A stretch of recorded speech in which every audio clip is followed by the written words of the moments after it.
विजयजी पाचोरकर, विजयजी पगार, योगेश सोळंके, डॉक्टर परदेशी, रघुनाथजी भालेराव, अमरजी भालेराव, सुखदेवराव जाधव, अनिलजी काळे, विकासजी भुजाडे,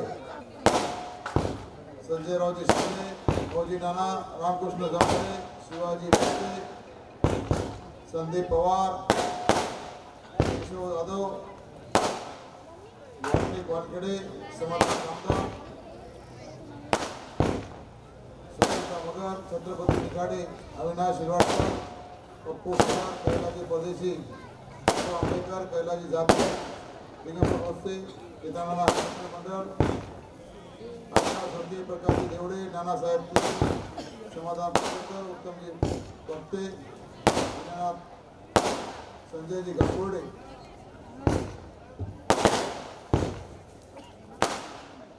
सर्व सन्मान्य व्यासपीठ उपस्थित इथे मोठ्या संख्येने जमलेले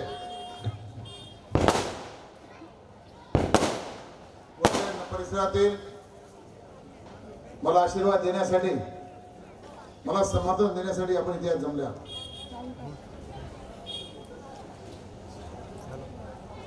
चांदोरदेवळा विधानसभेच्या मतदारसंघाच्या 2024च्या विधानसभेच्या या प्रचारार्थ या ठिकाणी आपण या ठिकाणी उपस्थित आहात. मगाशी वक्त्यांनी त्या ठिकाणी गाव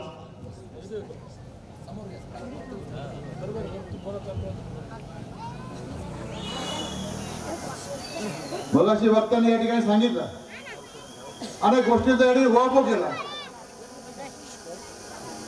माझी सुरुवात ही वडनेर भैरव नगरीतनं झाली होती. गेल्या 1-1.5 वर्षापासून संजय भाऊ या ठिकाणी मला भेटले. त्यांनी सांगितलं की विधानसभेला तू तयारी करायला काही हरकत नाही. त्यांना म्हटलं आमचे बंधू या ठिकाणी आमदार एक कसं काय नाही, त्यांच्याबद्दल खूप नाराज आहेत. आमचे फोन उचलत नाही, भेटत नाही.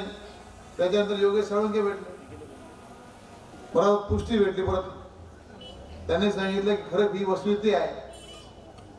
आणि मी थोडी चाचपणी केली की मतदारसंघामध्ये चांदवड देवळाचा काय माझा विषय नव्हता, चांदवडचा विषय होता.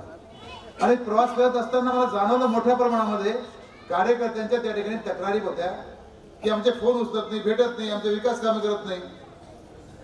आणि मग या मतदारसंघामध्ये बदल हवा पाहिजे. पण त्या दृष्टीने मी त्या ठिकाणी प्रवास करत असताना अनेक सहकारी त्या ठिकाणी जमा झाले. आणि या नवीन प्रक्रियेमध्ये बोलता बोलता वडनेरकरांनी जो पाया बसला आणि कळस बी उत्तम भावाच्या रूपाने त्या ठिकाणी कळस पण त्यांनीच रचला. या ठिकाणी आघाडी तयार करून त्यांचा हेतू एकच होता की या मतदारसंघाच्या गेल्या 20 वर्षापूर्वी आजी आणि माझी आमदारांनी या ठिकाणी भागाचा विकास केला नाही, मतदारसंघाचा विकास केला नाही. या भागातील विजेचे प्रश्न असतील, शेतीचे सिंचनाचे प्रश्न असतील, रस्त्यांचे प्रश्न असतील, हे सर्व प्रश्न त्या ठिकाणी प्रलंबित होते. आणि सातत्याने माझी आमदार त्यांचा रेटा होता की विकास कामं व्हायला पाहिजे. आणि त्यांनी एका ठिकाणी ठरलं, विविध पक्षातील विविध विचारधारेचे सगळे मान्यवर एकत्र येऊन, राष्ट्रवादी असेल, काँग्रेस असेल, शिवसेना असेल, बीजेपी असेल, आरपीआय असेल, त्या सगळ्यांनी एकत्र येऊन त्या ठिकाणी ठरवलं या चांदोरदेवळा मतदारसंघाच्या निवडणुकीच्या पार्श्वभूमीवरती केदारनाथ आघाडीने यांना समर्थन द्यायला पाहिजे. त्यांची विचारधारा वेगळी असते, यांचे झेंडे जरी वेगळे असते, त्यांचा तांडा मात्र विकासाचा होता, तो केदारनाथांचा होता. एक सकारात्मक विचार घेऊन त्या ठिकाणी त्यांनी ठरवला. आणि मी पण या ठिकाणी ठरवलं कुठल्याही परिस्थितीमध्ये या मतदारसंघाचा जनतेचा या ठिकाणी जो 20 वर्षापासून 15-20 वर्षापासून तो 10 वर्ष दोघांच्या कामं झाले नाहीत मतदारसंघामधले, ते मी करायचं मत ठरवलं. निश्चितपणाने सांगतो, तुमच्या सगळ्यांच्या आशीर्वादाने सहकार्याने विधानसभेची संधी मिळाली तर या मतदारसंघाचा कायापालट केल्याशिवाय राहणार नाही. या मतदारसंघावर एक वैशिष्ट्य आहे, त्याच्यामध्ये नॅशनल हायवे गेलेला आहे, दळणवळणाची मोठी सोय आहे. मागे सरपंच रावसाहेब मला भेटले होते. त्यांनी सांगितलं होतं की आमच्याकडे मोठ्या प्रमाणामध्ये जमिनीचे क्षेत्र आहे, इथं MIDC व्हायला पाहिजे. एकदा मुंबईला त्यांच्यासोबत जाऊन त्यांनी पत्र व्यवहार केला होता, पण इथल्या आमदारांना आणि खासदारांना मंत्र्यांना ते सुचलं नाही. एक विकासाचा दृष्टिकोन पाहिजे असतो. आपल्या भागामध्ये पाण्याचं मुबलक प्रमाण आहे. खऱ्या अर्थाने या ठिकाणी MIDC झाली तर तरुणांना त्या ठिकाणी रोजगार मिळाला असता, शेतकऱ्यांच्या मुलांना नवीन उद्योजक तयार झाले असते. पण कुठेही प्रयत्न केले गेले नाही. या भागाचा सर्वात महत्वाचा प्रश्न आहे द्राक्षाला निर्यात शुल्क हा प्रश्न असतो. बांगलादेशामध्ये जो खाना द्राक्ष जातो, पण इथले आमदार कधी प्रश्न मांडताना दिसले तुम्हाला? दिसले? शेतकऱ्यांच्या प्रश्नावरती ज्या ज्या वेळेस प्रश्न विचारले जात नाही, पण तुमच्याकडनं म्हटलं त्यांना सवाल जबाब कधी विचारलाच जात नाही की तुम्ही आमच्यासाठी काय केलं. काल का परवा सभा होऊन गेली, विचारलं कोणी? नाही विचारलं. संवेदनशील लोक आज सगळे चांदोरकर 8-8 ते 15-15 दिवस पाणी येत नाही तरी विचारत नाही. मग खऱ्या अर्थाने या द्राक्षाच्या निर्यात शुल्काचा प्रश्न मार्गी लावायचा असेल तर तिथे माझ्यासारखा खमक्या आमदार पाहिजे. सगळ्यांना सांगितलं पाहिजे माझ्या शेतकऱ्यांना तुम्ही या ठिकाणी न्याय देणार आहात का नाही. मी तुम्हाला आश्वासित करतो, या वडनेरकरांचं सगळ्यात मोठं क्रॉप असेल ते द्राक्ष आहे. छोटे छोटे शेतकरी आहेत. मी नापेडच्या माध्यमात मागे महिन्यापूर्वी 1-1.5 महिन्यापूर्वी माझे अधिकारी येऊन गेले. पिंपळगावला एक मोठं कोल्ड स्टोरेज करतोय. इथली पण ती जागा बघितली गेली, त्यांना पण त्या ठिकाणी प्रसारमध्ये अधिकारी इथला पण प्रस्ताव पण त्या ठिकाणी पाठवलेला आहे. यांना स्वस्त दरामध्ये त्या ठिकाणी तुम्हाला छोट्या शेतकऱ्यांना कोल्ड स्टोरेज द्राक्ष त्या ठिकाणी ठेवता येतील अशा पद्धतीचं येणाऱ्या काळामध्ये त्या ठिकाणी मी प्रस्ताव तयार केलेला आहे आणि ते करल्याशिवाय ते राहणार नाही तुम्हाला सांगून ठेवतो. माझ्या एक व्हिजन आहे, संकल्पना आहे. पूरक व्यवसाय यायला पाहिजे. टमाट्याचं मोठ्या प्रमाणात पीक येतं, त्या टमाट्यावरती त्याचं फळ तयार करून त्या ठिकाणी सहकारी तत्वावरती का होऊ शकत नाही. हा दृष्टिकोन डोळ्यासमोर ठेवून तुम्ही काय प्रयत्न केले जात नाही. मग तुम्ही या पद्धतीने तुम्ही सकारात्मक दृष्टिकोनात या ठिकाणी केले जाणार नाही का? खऱ्या अर्थाने या ठिकाणी सर्वसामान्य जनतेला न्याय देण्याची भूमिका ही आमदार खासदारांची असली पाहिजे.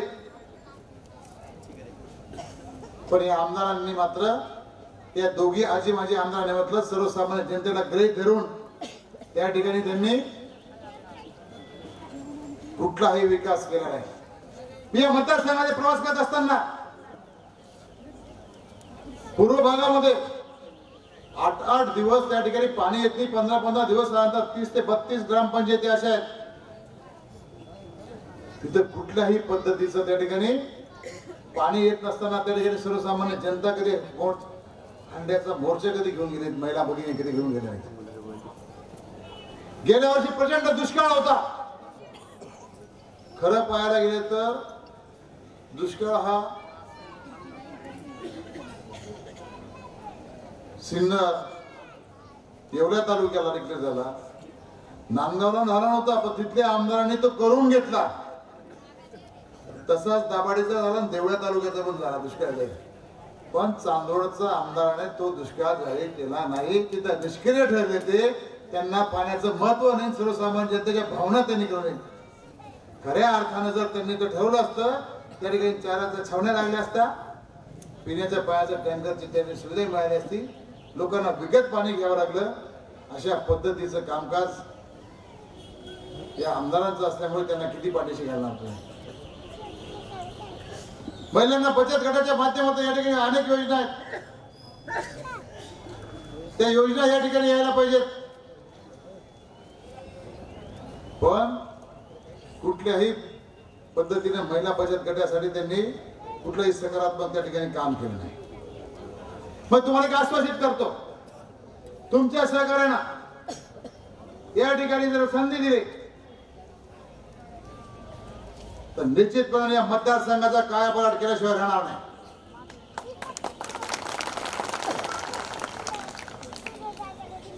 वीस तारखेला मतदान आहे. आपली निशाणी काय आहे? रिक्षा या निशाणीवरती मतदान करून पवित्र रूपी त्या ठिकाणी मतदान करून आशीर्वाद रूपी त्या ठिकाणी मतदान करा. 23 तारखेला जो निकाल लागेल त्या निकालाचे आपण शिल्पकार व्हाल आणि ज्या ज्या वेळेस तुमच्या प्रश्नावरती विधान भवनामध्ये रस्त्याचा प्रश्न असेल, द्राक्षाचा प्रश्न असेल, कांद्याचा प्रश्न असेल, सिंचनाचा प्रश्न असेल, शेतकऱ्यावर अन्याय करण्याची भूमिका शासनाने घेतली त्यावेळेस तुमचा हा बंदा विधान भवनाच्या पायरीवर बसून त्या ठिकाणी ते आंदोलन करेल. वेळ आली ती तुम्ही दिली ती आमदारकी सुद्धा पणाला लावून टाकेल. तुम्हाला सांगतो मी, तुम्ही दिलेली आमदारकी ती जनतेसाठी आहे, जनतेच्या सेवेसाठी आहे, शेतकऱ्यांच्या प्रश्नासाठी आहे. इथून मागचा जो इतिहास पाहता गेला ती आमदारकी यांच्या स्वतःच्या फायद्यासाठी वापरतात. हे मोठं परिणाम दुर्दैव आहे आणि आपली जनता मात्र सहन करते.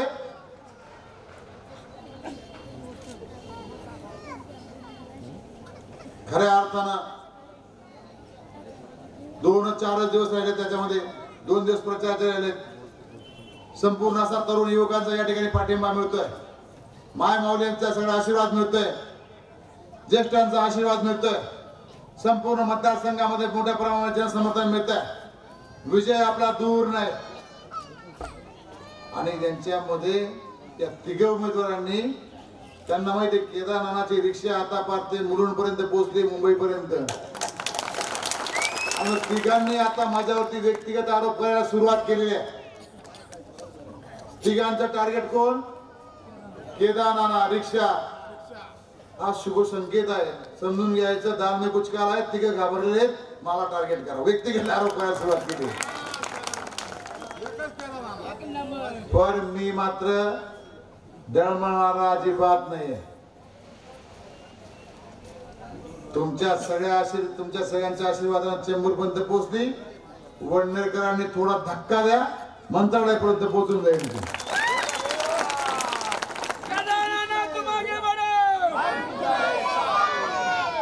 आणि मग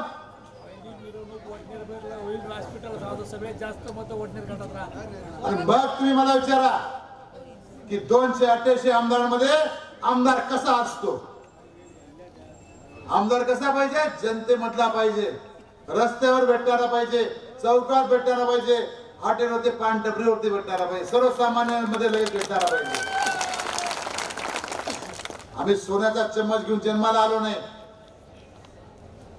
मी शेतकऱ्याचा पोरगा आहे, बांधावरचा आहे, रस्त्यावरचा आहे, शेतामधला राबणारा कार्यकर्ता आहे.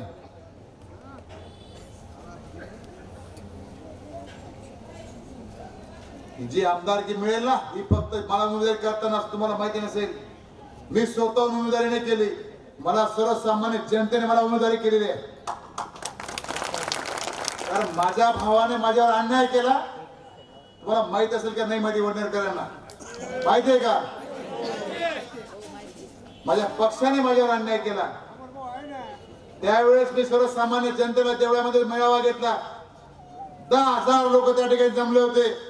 त्यांनी सांगितलं, नाना आता थांबू नका, तुम्ही लढा, आम्ही तुमच्या सोबत आहोत. म्हणून ही उमेदवारी मी केली. ही माझी उमेदवारी नाही, ही जनतेची उमेदवारी आहे. ही माझी उमेदवारी 12 बलुतेदारांची आहे. ही माझी उमेदवारी 18 पगड जातीची उमेदवारी आहे. ही माझी उमेदवारी सर्वसामान्य शेतकऱ्यांची आहे.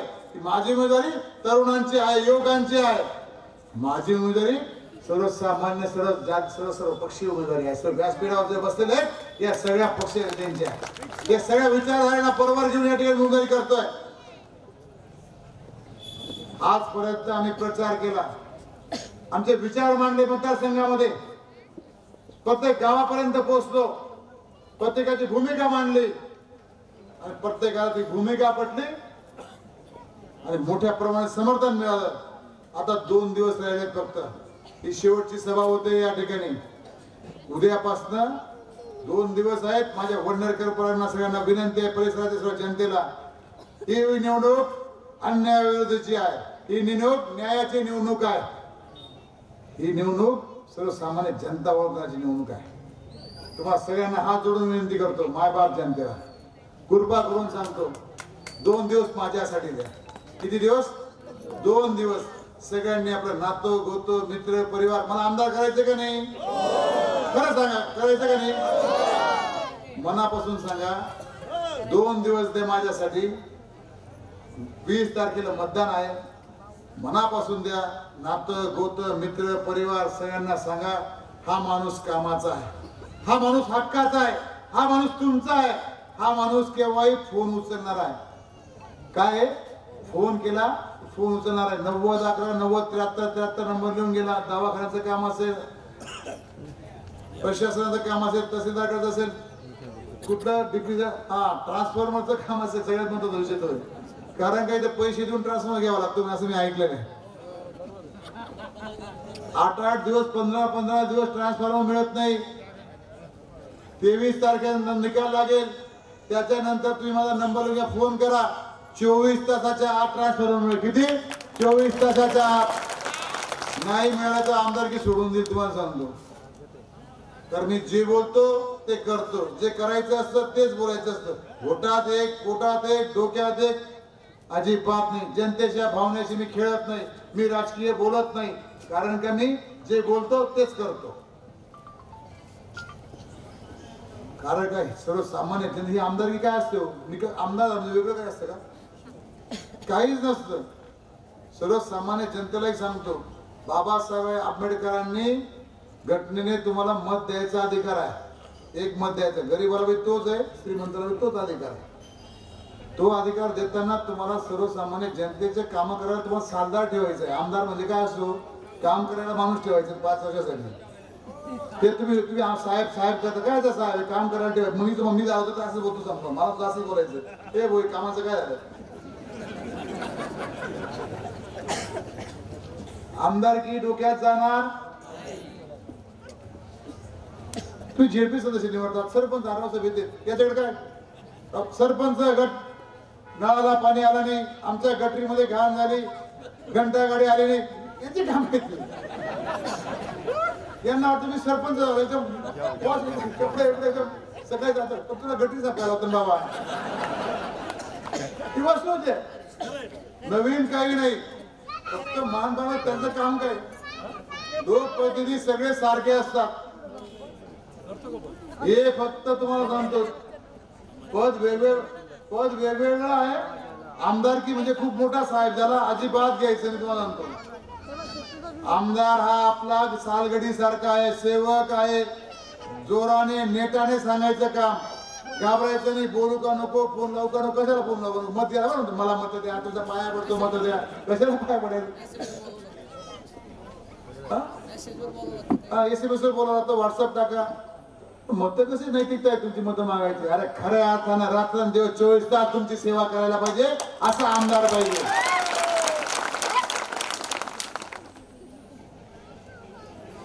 मी तळागाळातनं ग्रामपंचायतच्या सदस्यापासून सरपंचापासून जिल्हा परिषद सभापतीपासून मार्केट कमिटी सभापती, जिल्हा बँक, नगरपालिका सगळ्या संस्थांमध्ये मी काम केलेलं आहे. गल्ली ते दिल्लीपर्यंत मी तळागाळातला माणूस आहे. मी त्याच्यामुळे मी पोटतिडकीने बोलतो. हे सगळे अनुभवाचे बोल आहेत. समजा तुमच्यामधलाच मी गणपती मंडळामधला कार्यकर्ता, वेगळा अजिबात नाही. पण चाल माझा प्रॉब्लेम काय, मला वेगळं ठरवलं. केदार गुंड आहे, मी गुंड दिसतो का? मला चेहरा का गुंड दिसतो माझा? चेनी बिनी कड बिड एकदम माझे फेस बिसा दिसतो का? मला कळत नाही. शेतकऱ्यांच्या प्रश्नावरती, युवकांच्या प्रश्नावरती, अधिकाऱ्यांची भांडणं, त्यांना न्याय मिळवून देणं म्हणजे गुंडगिरी आहे का? ट्रान्सफॉर्मर जर एखाद्याला शेतकऱ्याला 8 दिवसात मिळत असेल, मी जर फोन केला, थोडं जोराने बोललो, नेटाने बोललो जोरात, तो 24 तासात भेटला, गुंड आहे का? गरीबावर एखादा अधिकारी अन्याय करत असेल, त्याला जाब विचारा, तो अन्याय आहे का? किस्सा सांगितला की तुम्हाला माहिती नाही, मोटरसायकल 3 कॉलेजची मुलं चालले होते, ती ट्रिपल सीट होते. ते गेल्या चालत असताना सिटी पोलिसांनी सिटी मारली की त्यांना पकडलं. त्यांनी पैसे मागितले, 500 रुपये दंड दे. ते म्हणे आमच्याकडे पैसेच नाहीये. तर दंड कसं काय द्यायचा? मग त्याने मला फोन केला, नाना तुम्हाला फोन करतो. मला फोन केला. त्या पोलिसाला म्हटलं अरे बाबा, त्यांच्याकडे जर त्या मुलांकडे कॉलेजचे पोरं आहेत, त्यांच्याकडे जर पैसे असले तर ते 2 मोटरसायकल घेतले असता. ट्रिपल सीट वरती आहे, खिशात पैसे नाही, तू त्यांना सोड. नाही ट्रिपल सीट आहे, नियम असा आहे. मी तिकडे येऊ का, सोडतो का नाही, सोडून दिलं. मग दादागिरी झाली का, गुंडगिरी झाली काही?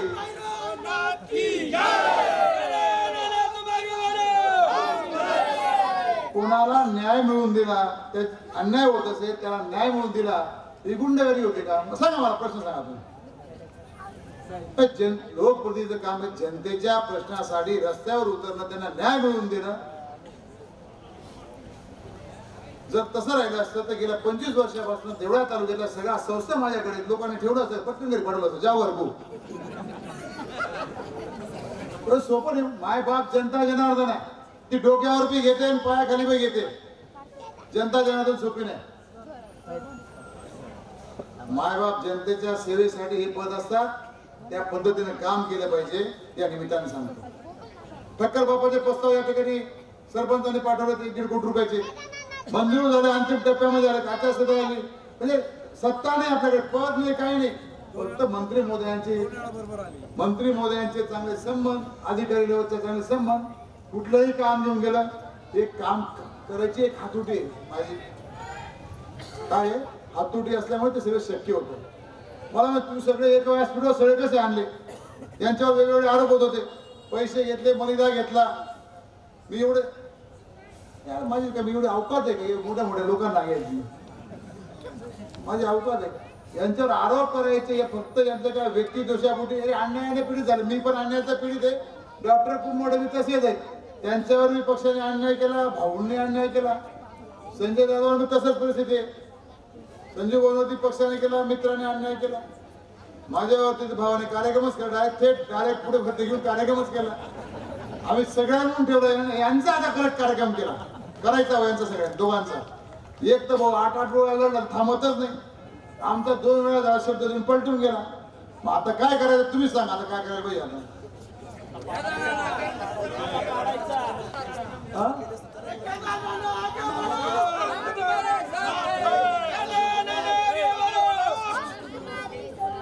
खऱ्या अर्थानं या राजकारणामध्ये चुकीच्या पद्धतीने राजकारण चाललेलं आहे. सर्वसामान्य जनतेला डोळ्यासमोर हित डोळ्यासमोर राजकारण केलं पाहिजे. राजकारण 80% करायला पाहिजे, 20% करायला पाहिजे, आणि समाजकारण 80% करायला पाहिजे. पण व्यक्ती दोषापोटी, व्यक्तिगत याच्यापोटी राजकारण 100% राजकारण व्हायला लागलं. हे चुकीच्या दिशेने चालले. विकासावर राजकारण व्हायला पाहिजे, पाण्याच्या प्रश्नावर राजकारण व्हायला पाहिजे.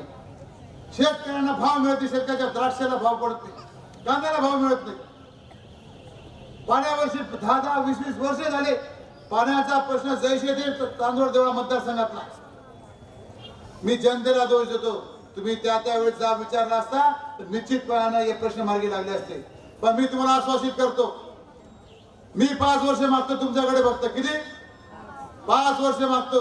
या 5 वर्षामध्ये 365 दिवसामध्ये मोजून ठेवा, 23 तारखेपासून 365 दिवसामध्ये 1 वर्षामध्ये या मतदारसंघाचा चेहरा मोहरा बद्दल तुमच्याकडे प्रोग्रेस रिपोर्ट घेऊन येईल. मी 1 वर्षामध्ये हे काम केलं. तर आमदाराचं पण ऑडिट व्हायला पाहिजे. काय व्हायला पाहिजे? हे जनतेने ऑडिट करायला पाहिजे वर्षाला. या मतदारसंघामध्ये कधी जनता दरबार झाला नाही, झाला का? कधी आमसभा झाली नाही.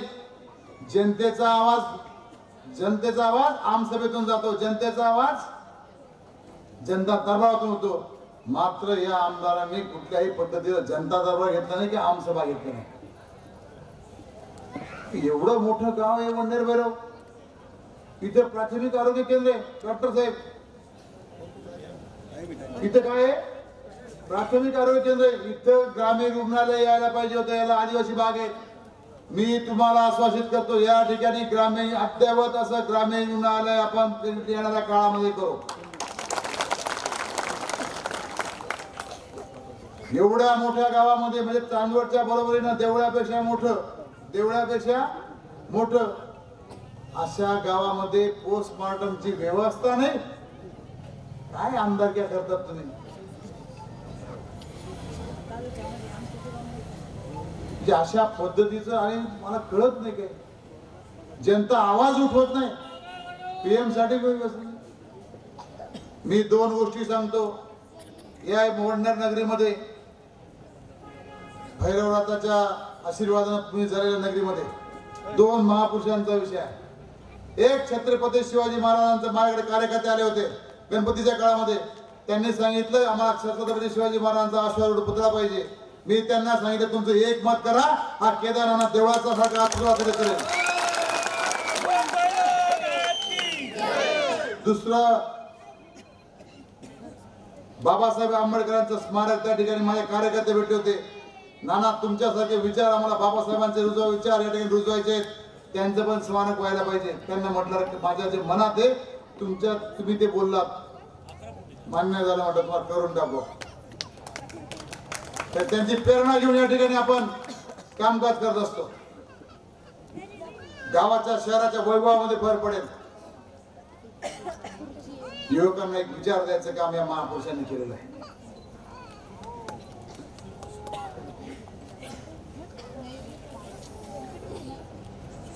गेल्या वर्षी माझ्याकडे योगेश साळुंखे सांगितलं नाना भैरवनाथ मध्ये काही मदत केली पाहिजे. तर तुला काय पाहिजे? विकास निधी पाहिजे म्हटलं देतो. तो पद आमदार नाही खासदार म्हणजे देतो ना बाबा, तुला काय करायचं? आपल्याला आयडिया आहे 50 लाख रुपये त्याला काय दिले का? कुठलंही पद नसताना ही केदारनाथची कला आहे.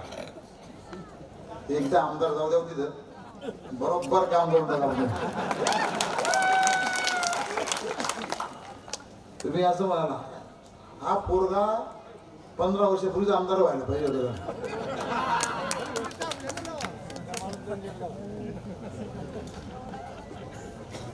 आमदारांची व्याख्याच वेगळी आहे. तुमच्या डोक्यातला आमदार तसा नाही, माझ्या डोक्यातला आमदार एकदम असा आहे तळागाळातला बसणारा उठणारा तुमचा आमचा सुखामध्ये दुःखामध्ये रमणारा आपला माणूस, कामाचा माणूस, हक्काचा माणूस, हात धरणारा. कधी कधी रावायला पण पाहिजे तुम्ही जनतेने, तेव्हाच आमदार जमीन राहतो. मी तुम्हाला आश्वासित करतो, भैरवनाथाची शपथ घेऊन सांगतो तुम्हाला, तुम्ही जर मला संधी दिली त्या मतदारसंघाचा कायापालट करून टाकेल. पुन्हा तुम्हाला कुठल्याही परिस्थितीमध्ये कुठल्याही विषयावरती बोलायची मी संधी ठेवणार नाही.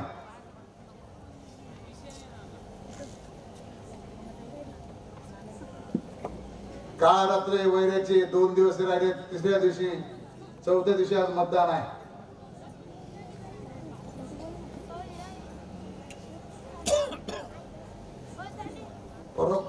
मगाशी कोण म्हणून मंत्रिपदाचं बोलत होते? मागच्या वर्षी मागच्या 19ला आमचे आदरणीय नेते आले, आमच्या भावाला सांगितलं की या येणाऱ्या निवडणुकीमध्ये तुम्ही आमदार द्या. हा जनतेला सांगितलं तुम्ही नामदार देतो. काय सांगितलं? नामदार देतो. उद्या परत येत आहे ते परत सांगतील मी पुन्हा येणार आणि मी पुन्हा याला मंत्री करणार आणि पुन्हा याला मत द्या. त्यांना सांगायचं तुम्ही एक सांगतो बरं का, आत्ताची परिस्थिती अशी आहे, महायुतीला पण बहुमत येणार नाही आणि महाविकास आघाडी पण बहुमत येणार नाही. तुमच्या आशीर्वादानं ती रिक्षा कुठपर्यंत पोहोचली? चेंबूरच्या पुढे पर्यंत. तुम्ही तिथे अपक्षाची रिक्षा ही मंत्रालयापर्यंत गेली तर या मतदारसंघात महाराष्ट्रामध्ये 30 ते 40 आमदार अपक्ष निवडून येणार आहेत. काळ्या दगडावरची रेग आहे. अपक्षांच्या पाठिंबाशिवाय सरकार भरणार नाही. कुठल्याही परिस्थितीमध्ये तुम्ही लिहून ठेवा. 1995 मध्ये 42 आमदार आले होते. त्यांच्या पाठिंब्यावरती त्या ठिकाणी भाजप सेनेचं सरकार बनलं होतं. किती? 42 आमदार. आता हे तिघ वेगवेगळे एकत्र लढतायत. आमच्या सारख्यांवर अन्याय झालेले 112 उभे आहेत. त्याच्यातले तगडे 70 आहेत माझ्यासारखे. 35 ते निवडतील. आणि मग तुमचा आमदार तिथे गेला की या मतदारसंघातले प्रश्न जे आहेत, रस्त्यांचे प्रश्न, विजेचे प्रश्न, आरोग्याचे प्रश्न जे काही असतील ते सगळ्या मान्यवरांची चर्चा करेल, एक मोठा कागद घेईल, 500 रुपयाचा बॉन्ड घेईल, त्यांना सांगेल, दोघांशी सांगेल त्यांचं सरकार हे तुमचं आमचं मतदारसंघाचे प्रश्न मिटवा आणि आम्ही तुम्हाला समर्थन देतो. अंदाज पाहिजे काही मित्र जमलेले असतील 2-5 अपक्ष आमदार जुगाड लावून टाकू. असं म्हणतात जुगाडी बाबा आहे म्हणतात, जुगाडी बाबा. त्याच्यामुळे मंत्रिमंडळाचं का तू काय काळजी करू, तुम्ही तिथपर्यंत पाठवा फक्त, बाकीच आपण घर कसं करायचं. पण मी मतदारसंघाला न्याय देईल तुम्हाला सांगतो. तुम्ही विसरून जाल मागची कारकीर्द सगळ्यांची. बाबा तुम्हाला राग नका म्हणून बरं का, सगळे आमदार विसरून जाणार तुम्ही. एकच आठवण राहील, केदार नाना सारखा माणूस नाही बा. याच्यात बदल झाला तर परत सभेमध्ये जाब विचारायचा तुम्ही, का रे बाबा तुम्ही जो जोरात बोलत होता. अधिकार तुम्हाला, अधिकार रोकटोक. 100 लोकांमध्ये लग्न कार्यात दाव्यात मोत्याला कुठे भेटलं तर बोलायचं, तुला बोल राहिला तर काय झालं, कामं काही होत नाही. 100% बोलायचं. काय बोलायचं, किती वाजता झालं का बोलू का, 15 मिनिटं अजून 16 मिनिटं. सगळ्यांना भुका लागली असतील 10 वाजले, त्यांचा विचार केला पाहिजे. मतदान करायचे ते म्हणजे ऐकून असं सगळ्यांना मी आनंद, सगळ्या जनतेला मी या ठिकाणी आव्हान करतो की ही संधी पुन्हा येणार नाही. महाराष्ट्राच्या निवडणुकीमध्ये, राजकीय निवडणुकीमध्ये कलाटणी देणारी निवडणूक आहे. रिक्षा ही निशाणी आहे. या रिक्षा ही निशाणीमध्ये आपलं पवित्र मतदान करून त्या ठिकाणी 20 तारखेला 23 तारखेला जो निकाल लागेल त्या विजयाचे शिल्पकार तुम्ही ठराल. लक्षात ठेवा, रिक्षा रिक्षा रिक्षा या केदार नानाला तुम्ही पत्रात घ्या आणि या विजयाचे शिल्पकार बना. एवढं या निमित्ताने सांगतो. भाषण. जय हिंद, जय महाराष्ट्र. धन्यवाद केदार नाना. यानंतर आभार मानतील हरिभक्त परायण संजय महाराज.